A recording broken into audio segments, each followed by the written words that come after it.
Со ротација на лекари педијатри од Струга ќе се решава проблемот со недостигот на овој здравствен кадар во Охридската болница, најави министерот за здравство Беким Сали.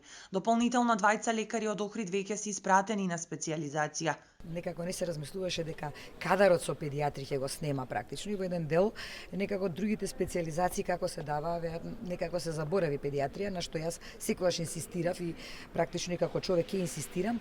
За сега тројца покриваат, меѓутоа сметам дека тоа треба и локално веќе тие да станат специјалисти да покриваат многу поголем број, бидејќи е прво туристички центар, еден од најбараните градови каде што мора да има покривање на детската популација. Колку можеме од детска клиника помагаме, меѓутоа треба веројатно уште да најдеме начин како и тоа да го конечно средиме, бидејќи сепак се уште кубурат со педијатри. Недостиг на педијатри има и во другите градови во земјава. Причината за ваквата состојба е масовното иселување на здравствениот кадар низ годините.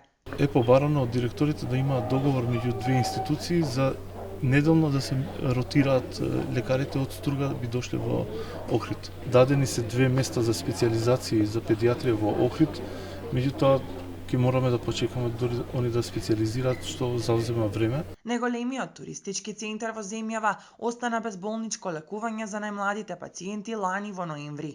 Детската амбуланта работи во 2 смени од 8 до 20 часот. Од тогаш на детското одделение во Струга речиси двојно е зголемен бројот на пациенти. Некритично е за време на викендите, празниците и ноќната смена, каде покрај од Охридско-Струшкиот регион на лекување доаѓаат и дечиња од Ресен и Дебар.